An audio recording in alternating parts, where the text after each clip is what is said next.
It's a Mailbag Monday. We're talking some deep Rockies prospects. We're talking two young pitchers who both lost time in college to Tommy John, and we are once again talking about Mark Vientos, but I'm eating crow this time. Stay tuned.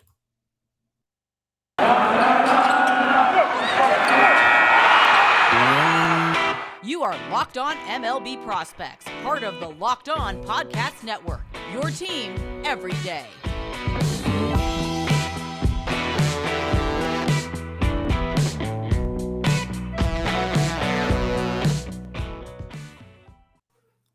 Yes, welcome on into Locked On MLB Prospects, your home for all things minor league baseball. I'm your host, Lindsey Crosby, baseball writer for Sports Illustrated and lifelong minor league baseball fan and advocate.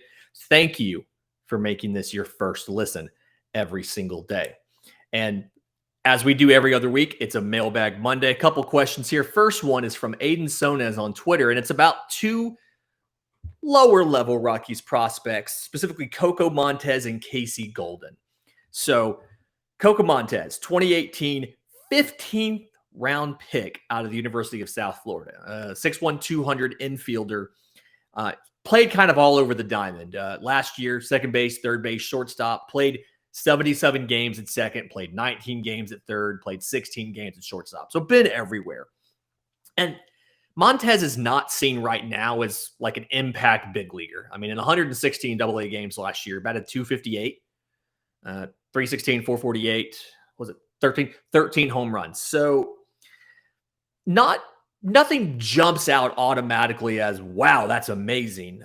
Slight increase in strikeouts, slight increase in walks, like, when you look at rate, but did a good job at lowering his ground ball rate. And so I think the question here is what to expect from him and going forward, where is he going to be? And I'll say that Zips doesn't necessarily like his offense. When you look at the projections, you kind of see them thinking he's going to regress to the mean a bit, that this outlier season that he had isn't going to stick. And I don't quite know if that's true or not. I just can't find enough film on Coco Montez to know one way or the other. I caught a couple games when he was with the Hartsford Yard Goats, was able to pull that up on MILB.TV and see some of those at-bats. And the thing that I will say is we need to see more power from him, okay? So he's a guy, 13 home runs last year, and that was kind of like career high.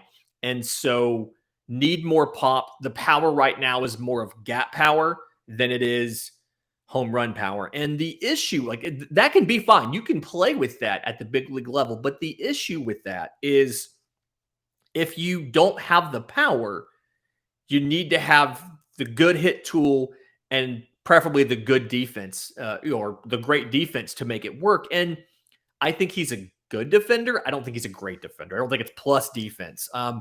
Range is decent. Arm is kind of average. And then speed isn't phenomenal. I mean, you look at not a huge stolen base threat. I think he went 3 of 7 last year stealing. So it's something where if you're a second baseman, the expectation is you're going to give above average defense. You're going to hit pretty well, and you're going to be able to run. And so if you're a guy who doesn't have power, also doesn't run a lot, and middling contact, it's like, where is the role for you at the MLB level? And I think the projection here is going to be utility guy, probably, below average compared to the average major leaguer, but probably utility guy at the big league level because he can play second, he can play third, he can play short. Not outstanding at any of them. I want to say defensively, he was best at second as far as number, like errors per total chances. But somebody where if he can get a little more consistent, the strikeout rate, like I said, went up a little bit. Don't let it go up anymore. And more power would be great. But at the very least, be more consistent, be able to walk a little bit more, bring the strikeouts down a little bit. There's a path to playing time in Colorado as far as utility guy and injury replacement in the infield. Not expecting anything huge, but if you obviously look at a 2018 draft pick out of college, you're kind of getting to that point where you need to figure out what's going to happen. And that's a similar situation for the other guy, Casey Golden. So Casey Golden was a 20th round pick in 2017. Remember when we had a ton of rounds in the draft out of UNC Wilmington? Obviously, we still have 20 now, but I just remember we used to have like 25 and 30. It was great. So 6'2", 185, and he's played both corners, played right field and left field, has DH as well. And early in his career, just hit bombs. I think I want to say 1 year earlier in his career, he was, if not tops in minor league baseball in home runs, he was close. And then we've seen obviously the lost season in 2020, but we've seen injuries and things like that kind of shorten some of his seasons. AA Hartford last year, he got hurt in May, went down to the Arizona Complex League for a rehab assignment back in July. Tore it up down there, was feeling fine. But in AAA, over 39 games, 6 home runs, batted .236, .310, .450. And so that's a situation where plus power, but he's 26. And the questions now are the consistency, the questions are the health, and then the questions are when do you get to the point where you can contribute at the big league level? I think guys you see who are 26 who are looking at repeating AA, that's a situation, either he's going to break out this year, he's going to be back to the healthy, power-hitting outfielder that we knew him as, or this is probably getting towards the end of the line for him. And I think having seen a little bit of him, couldn't watch a ton, there wasn't as many at-bats available, and then obviously he missed time with injury. I do think if he can stay healthy, put some more pop-up, you get a full season in with 30 home runs, I think they're going to feel a little bit better about your ability to contribute.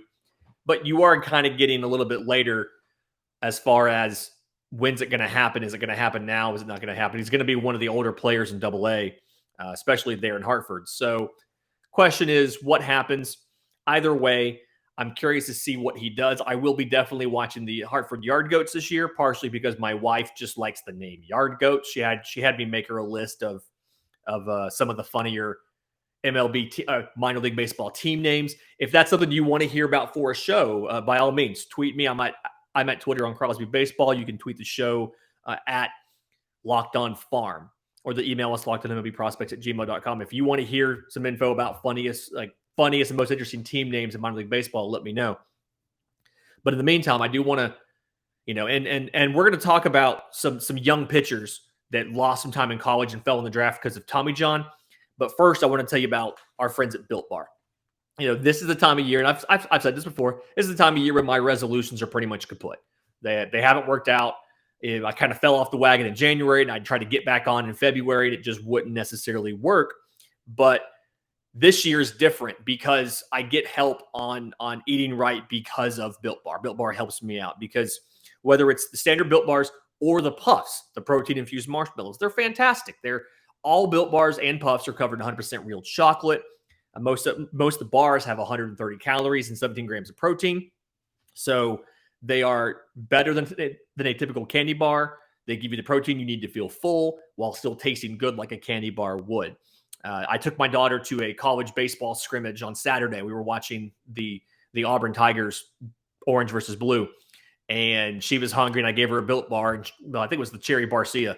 Absolutely loved it. She thought it was fantastic. So go online, built.com, check out all of the flavors, mint brownie, coconut almond, white chocolate cookies and cream. That's new for February of the bars. And then the Puffs, churro, coconut marshmallow, banana cream pie, tons of flavors. They have limited time ones that cycle in as well.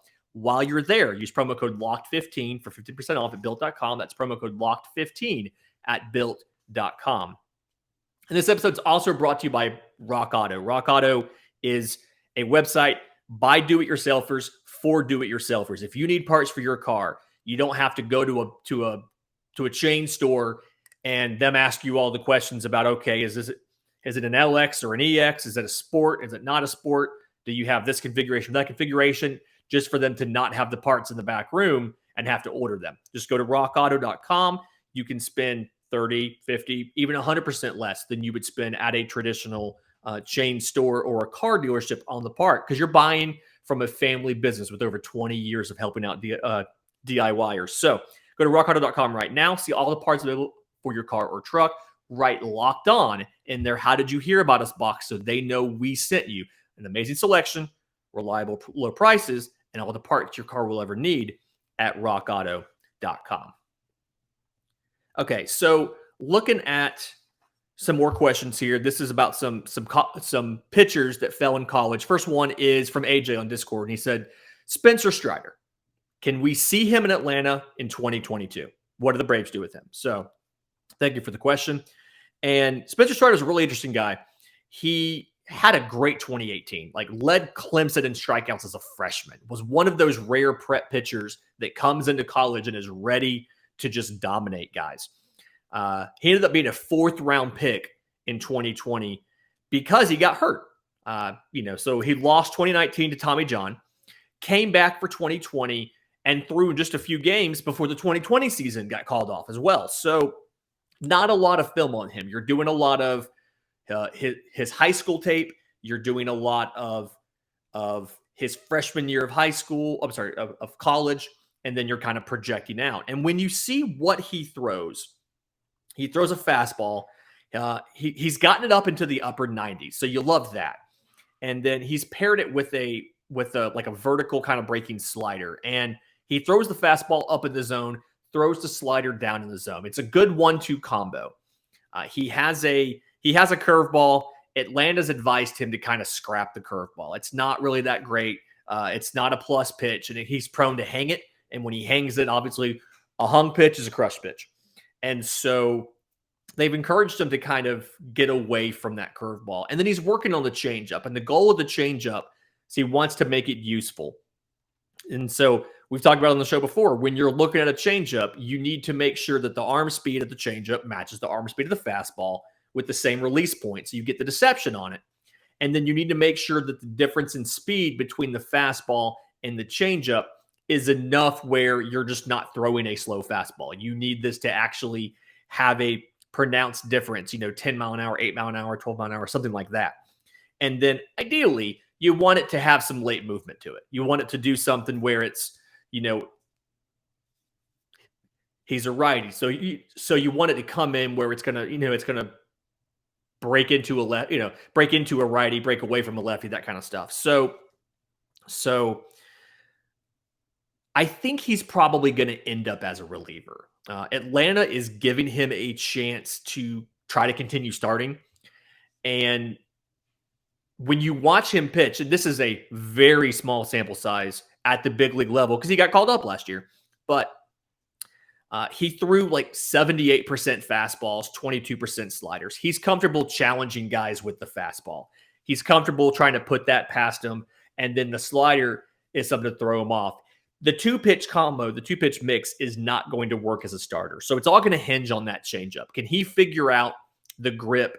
Can he figure out throwing the changeup and build the confidence in it that he needs to make him a viable starter? And like I said, they're going to give him the opportunity. He climbed quite a bit last year.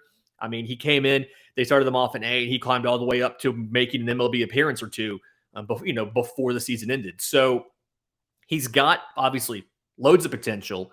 It is a good fastball. I mean, don't get me wrong. It is still upper 90s. It's got a good break to it. It is a good fastball. The question is, can he figure out a third pitch? Can he figure out the change? Does the change work out? I think it could be an average change if he can figure it out. Does he figure out what to do with the curveball? You've got Charlie Morton on the roster in Atlanta, and this is where the lockout hurts because he doesn't have a chance to sit in a big league clubhouse in spring training with a guy like Charlie Morton and learn about, obviously handedness, but learning about throwing a curveball and doing like Charlie Morton likes to do and nutmegging a guy where it starts over the plate and it ends up bouncing between their feet and out the back of the box. So question's going to be that for him. If he can figure out a third pitch, I don't think you'll see him in Atlanta this year, because they're going to let him continue starting in the minors, probably at AAA, so that he can learn to use that pitch and trust that pitch. If he can't find a third pitch that's reliable, that is actually additive to the mix instead of just being a get me over or a steal strike pitch, then I think you probably have a chance to see him this year as a reliever. Again, Atlanta's going to give him every opportunity to start. Question's just going to be that development. And that's, again, a place where a minor leaguer loses something by this lockout from not having those big league guys in camp with them to kind of discuss and work on these things and give them advice. Another guy, and this question comes from Twitter, from Tiger Histalmos, but another guy who lost time in college is Davis Daniel. So 2019 7th round pick out of Auburn, 6'1", 190. And he's a guy that was the opening day starter for Auburn in 2019, threw 2 innings, left with an injury, ended up being a Tommy John. So he was out.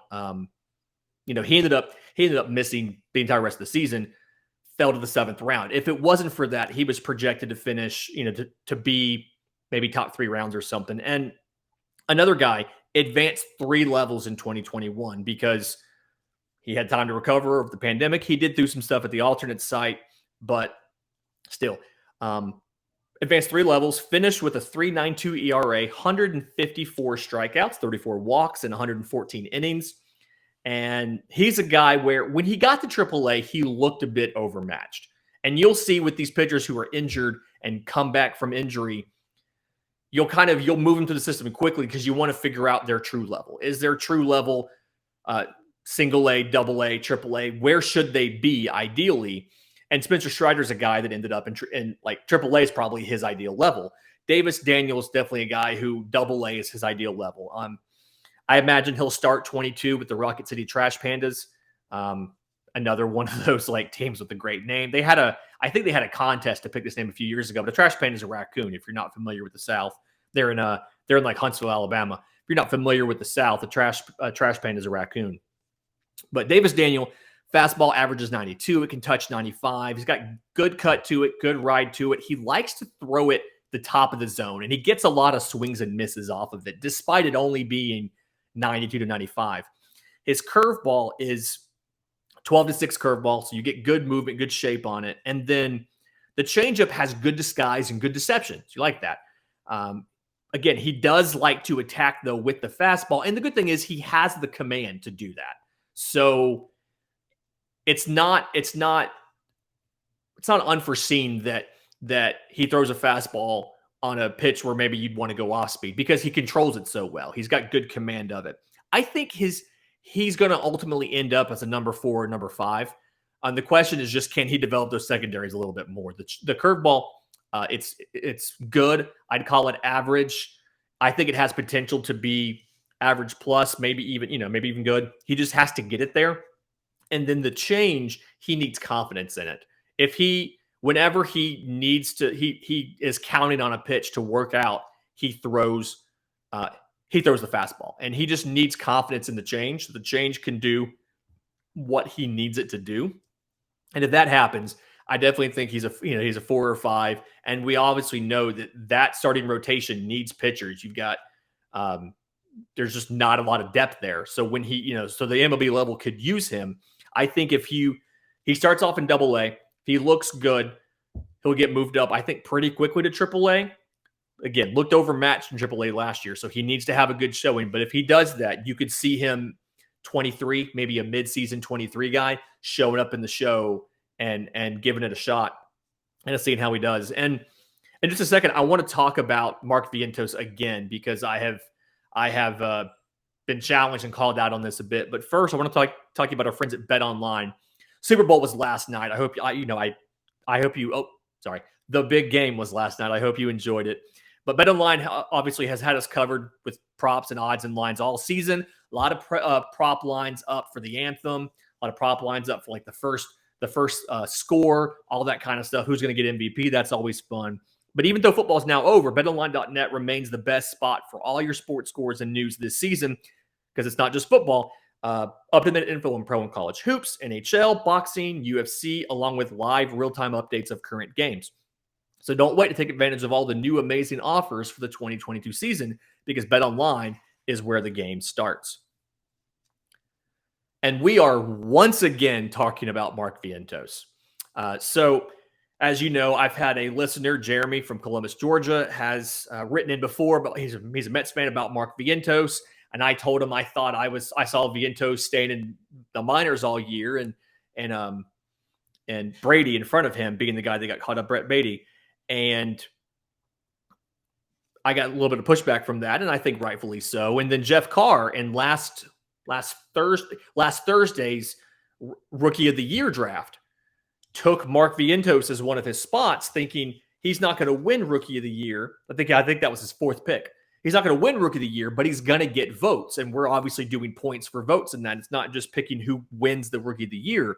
And so I went back and I watched some more Mark Vientos. I pulled up some film of his time. I went and checked with a couple of the websites, talked to a couple of the prospect writer friends that I've got, and just asked, like, hey, have I been wrong on Mark? Have I been too harsh on Mark Vientos? And pretty much the consensus is yes. His power, I think, is better than I gave him credit for.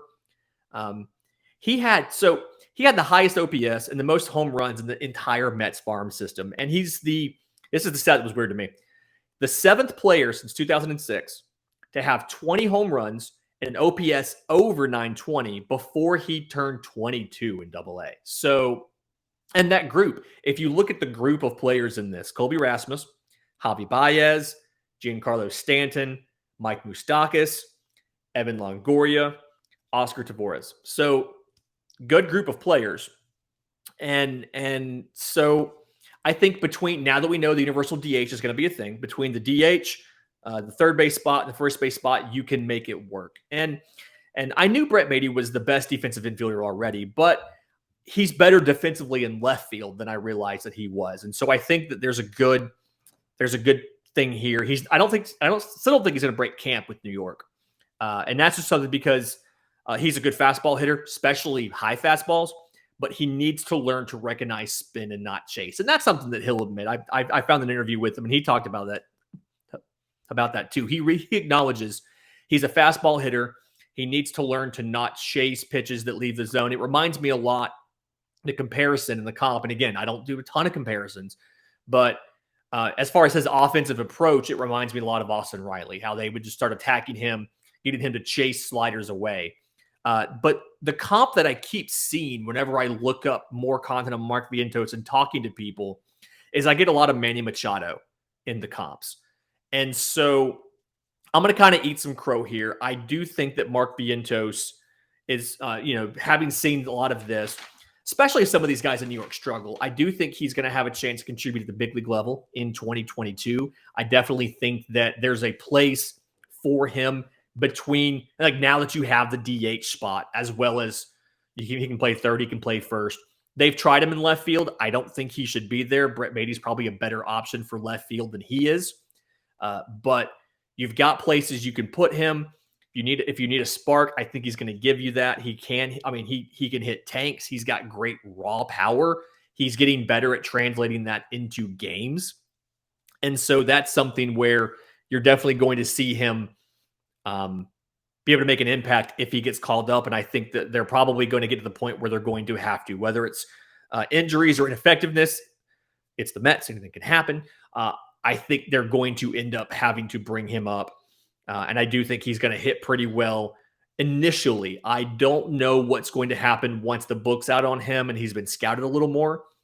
Again, I think of the parallels to Austin Riley, not saying he's the next Austin Riley, but thinking a lot about the parallels to Austin Riley. You have a thicker bodied, especially in that lower body, third baseman who has huge power, but is prone to chase. So the question whether or not he stays up or not is going to be, how does he adjust to MLB once they start learning how to attack him? But I think that's going to be really interesting.